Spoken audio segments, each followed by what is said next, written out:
Pedro Carmona, director del Instituto de Energía y Petróleo de la Universidad Sergio Arboleda. Muy buenos días. Buenos días, doctor Londoño. Un saludo para usted, para su mesa de trabajo y toda su abundante audiencia. Bueno, don Pedro, el fracking. Desde luego que hay mucha discusión y hay mucho debate. Lo cierto es que si Colombia no encuentra petróleo, no será viable. Como no es viable nuestra patria común, la hermana Venezuela, que perdió la producción petrolera y hoy no es un país viable. Pero háblenos de cuál es la investigación que se ha hecho en la Universidad Sergio Arboleda sobre este particular, sobre el que se pronunciará mañana el Consejo de Estado. Sí, doctor Londoño. En primer lugar, pues desde la academia podemos con toda objetividad procesar información, realizar análisis sobre un tema que tiene tanta importancia para el país como usted acaba de indicarlo. Y es que Colombia celebró el año pasado 100 años de la industria petrolera, 70 años de Ecopetrol. Es un importante productor de hidrocarburos, pero no es un país petrolero y tiene una alta vulnerabilidad o precariedad en el tema de reservas probadas de petróleo. Además, Colombia tiene una dependencia fuerte respecto al sector hidrocarburos, tanto como fuente de ingresos fiscales como también de divisas de exportación. Para dar una idea, por ejemplo, en el punto más alto, que fue el año 2014, con altos precios, las exportaciones totales del país fueron casi 58.000 millones de dólares y de ello el 55% fue de exportaciones petroleras, además de su participación en alta pues en el Producto Interno Bruto. Pero el hecho vulnerable que quiero destacar para luego referirme al tema del fracking o del fracturamiento hidráulico es que las reservas del país pasaron entre 1992 y 2002 de 3.300 millones de barriles de petróleo a 1.632. Es decir, en ese momento poco menos de 6 años de reservas al nivel de producción que llevaba el país. Pero han continuado disminuyendo y en la actualidad apenas pues equivalen a la producción durante 5.7 años. En el 2017 fue, por cierto, todavía más vulnerable porque fueron reservas probadas de 1.800 millones. Hoy podríamos decir que está en 2.000 millones de barriles las reservas, pero obviamente que 5,7 años no es absolutamente nada. Es decir, es un porcentaje de autoabastecimiento altamente limitado. Al nivel de producción actual de 890.000 barriles diarios, se requiere entonces un índice de reemplazo de reservas. El solo hecho de producir 890.000 barriles diarios indica que el país necesita recuperar anualmente reemplazo de reservas.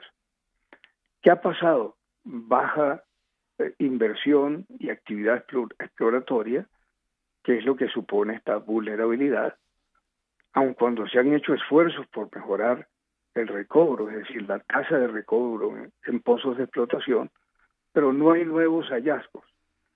Y no podíamos ni siquiera imaginar un escenario que sería apocalíptico de que Colombia pueda perder la autosuficiencia. Si se compara inclusive con otros países de actividad petrolera, en Colombia el factor llamado de recobro, es decir, la tasa de recobro en los pozos en explotación, es solo del 19%. En otros países como Brasil o Argentina puede estar en alrededor de 24%, en otros inclusive un poco más con tecnología sofisticada. Entonces, el primer elemento en que el país tiene que reflexionar y pasearse, y sobre todo los organismos que tienen decisión en sus manos, como es el caso bien mencionado por usted del Consejo de Estado, tienen que interiorizar que la situación es grave, delicada, no hay una diversificación productiva en el país para sustituir el papel importante que tienen los hidrocarburos en la economía nacional. De allí entonces, pues que con esta situación de plazos también tan perentorios y la precariedad de reservas, pues las opciones están dadas por mayor, pues por supuesto, posibilidad de recobro, pero también de explotación de las reservas que están en estos yacimientos no convencionales, que no son otra cosa para las personas que no estén, para los oyentes que no estén familiarizados, que ir a la roca generadora, a la roca madre, llamémosla así, donde hay petróleo que no ha fluido hacia trampas, hacia la superficie, y donde hay pues claramente un potencial de producción muy importante de Colombia. Se dice, por ejemplo, que hay unas 33 cuencas sedimentarias, es decir, con disponibilidad de hidrocarburos en Colombia, y 8 de ellas tendrían un buen potencial de no convencionales, de petróleos no convencionales, y especialmente en el Magdalena Medio. Estamos hablando de unos entre 2.400 y 7.200 millones de barriles. ¿Y qué podría ocurrir si se explotan responsablemente? Que se ampliaría el horizonte de las reservas nacionales entre 8 y 12 años más, es decir, garantizando una seguridad energética para el país importante. Ahora bien, hay, digamos, críticas que se formulan y yo creo que a ellas hay que responder pues con toda claridad y objetividad. Esto que se ha llamado estimulación hidráulica o fracking, lo que permite entonces es que fluya petróleo que está atrapado en las rocas generadoras, estas que llamamos de lutitas o esquistos, y no es una tecnología nueva. En Estados Unidos, por ejemplo, se utilizó el fracking por primera vez en el año 1949. Y en Colombia se ha utilizado desde hace muchos años, pero en pozos verticales convencionales, es decir, perforación vertical, mientras que en la actualidad los pozos relacionados con la tecnología del fracking tienen, digamos, luego apertura en pozos horizontales. Y eso también tiene menor afectación en la superficie. Clarísima las gráficas que uno puede ver de lo que significa las perforaciones en pozos convencionales y en no convencionales, con mucho menor pues afectación. Y lo otro que tenemos que saber también y difundir para que se maneje el tema no con emociones o con criterios políticos, sino científicos, es que para la perforación hidráulica o estimulación hidráulica, lo que se hace es inyectar agua con presión que va mezclada con arena y apenas 0,5% de aditivos químicos, lo que permite entonces, como lo ha hecho con tanto éxito Estados Unidos, Argentina, Canadá, Australia y muchos otros países, entonces avanzar en algo que se llama hoy la revolución de los esquistos, pues la revolución del petróleo no convencional. Y ahí vemos a Estados Unidos convertido en el primer país productor mundial de petróleo, 12.300.000 barriles diarios. Vemos a Argentina avanzando ahora sí con determinación en la actividad productiva en los yacimientos llamados de vaca muerta, pero también en Canadá, en Australia, en varios países, en muchos países más, se ha, digamos, avanzado en esta dirección y esto está reconfigurando el mercado mundial de los hidrocarburos. Argentina solamente, por hablar de un país hermano, ha perforado ya cerca de 800 pozos y eso verán sus resultados en el relativo corto plazo, ¿no? Así que tratando pues de llegar con explicaciones sencillas, asequibles pues a la opinión,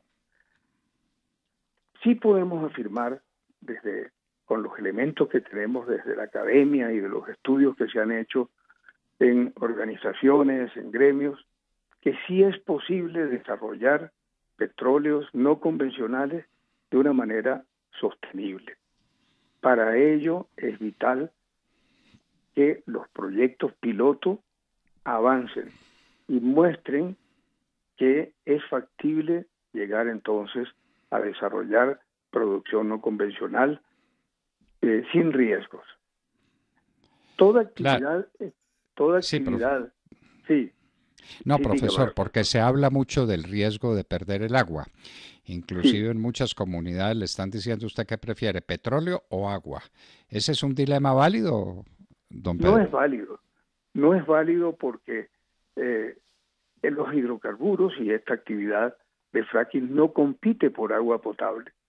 Otros dicen es que se puede contaminar los acuíferos. Tampoco es cierto. Está demostrado claramente que con toda la tecnología existente hay total posibilidad de preservar no haya ni una filtración hacia los acuíferos que están arriba, muy arriba de la roca generadora. Es decir, allí hay entonces una posibilidad de garantizar que no se compite por agua potable, la que se usa es agua más profunda, agua que no es potable, pues agua llamémosla industrial, y obviamente que esa misma es tratada y reutilizada en la propia industria, ¿no? Fíjense usted otra cosa, otro mito. Los hidrocarburos utilizan tan solo 1.6% del agua en Colombia, ¿no? Sectores que son vitales y que nadie se atreve a cuestionar, como el agrícola y pecuario, utilizan el 55% del agua. Así que el impacto sobre el agua, sobre los acuíferos, es nulo con estas tecnologías muy avanzadas y, repito, el petróleo no compite por agua potable. Esa agua profunda no es potable, es agua caliente, es agua que tiene características no potables. Y la otra cosa, doctor Londoño, es que frente a esa preocupación, que muchas veces pues se expresa, no hay hasta ahora ninguna noticia sobre contaminación de agua o de acuíferos, ni en Estados Unidos ni en Argentina, como tampoco sobre problemas sísmicos que se manejan también mucho pues al nivel de opinión no digamos científica. Mire, en la actualidad para proteger los acuíferos, la tecnología utiliza 6 barreras mecánicas para evitar todo contacto con los acuíferos, con el agua potable. Así que la tecnología está pues más que desarrollada. Ahora, frente al tema de la toma de decisiones, yo creo pues claramente que el Consejo de Estado tiene una decisión importante y tiene que asumir muy responsablemente, con la mira puesta ya en el interés nacional, en el futuro de Colombia, una postura que no lleve a la parálisis del sector o a llevar a Colombia a un futuro incierto. El proyecto piloto, que es el que va a decidir si finalmente se va o no adelante con la tecnología del fracturamiento hidráulico, es de apenas 10 pozos que utilizarían 200.000 metros cúbicos de agua durante la vida de ese proyecto. Así que por ese lado, la decisión que está pendiente pues de continuar adelante con los proyectos pilotos es fundamental. Y yo agregaría, doctor Londoño, No, también siga el usted. tema, sí, el tema de las comunidades.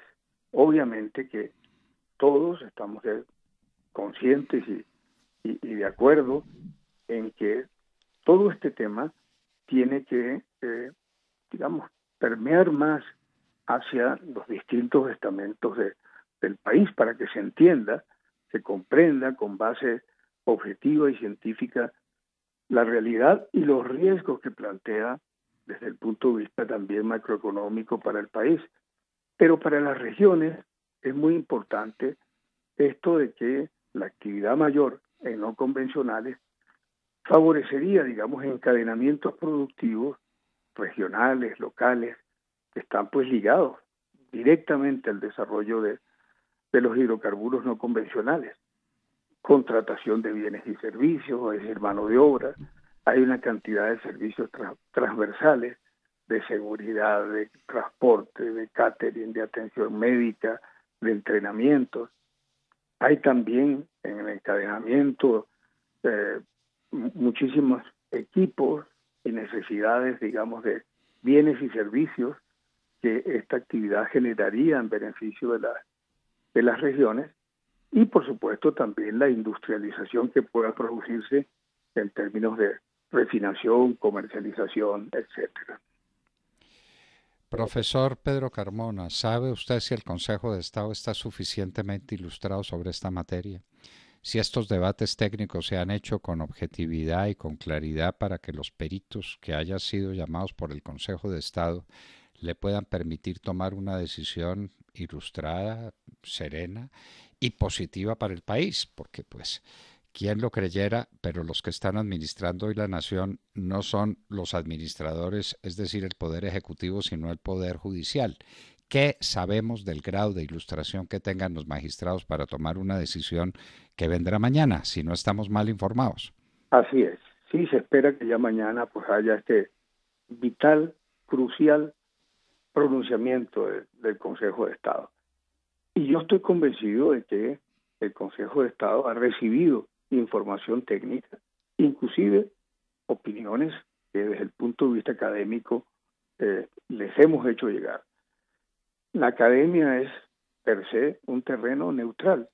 No tenemos interés de empresas ni intereses políticos, sino verdaderamente proporcionar elementos de juicio para que la decisión sea tomada pues de la manera más seria, más responsable, como decía, pues ajena a consideraciones políticas o emocionales, como han tratado de manejarse. Esto tiene que ser un factor que contribuya al desarrollo económico nacional de las regiones, a reducir la vulnerabilidad energética del país y a escenarios macroeconómicos que podrían ser impredecibles en sus consecuencias si el país pierde la autosuficiencia energética.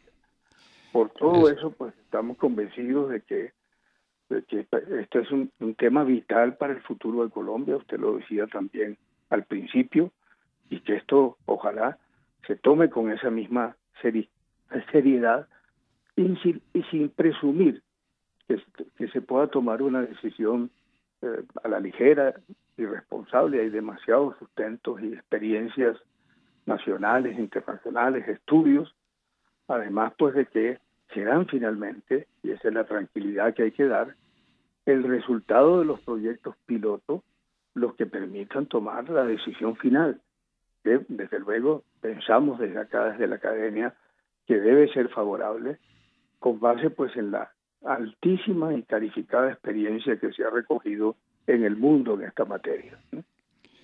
Esperamos que así sea, profesor. Estamos a la expectativa de lo que diga el Consejo de Estado mañana.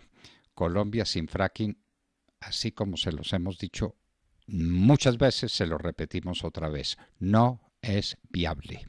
Hoy, con la participación altísima que tienen las exportaciones de hidrocarburos y de derivados en la balanza comercial, tenemos un déficit en cuenta corriente que ya no somos capaces de manejar.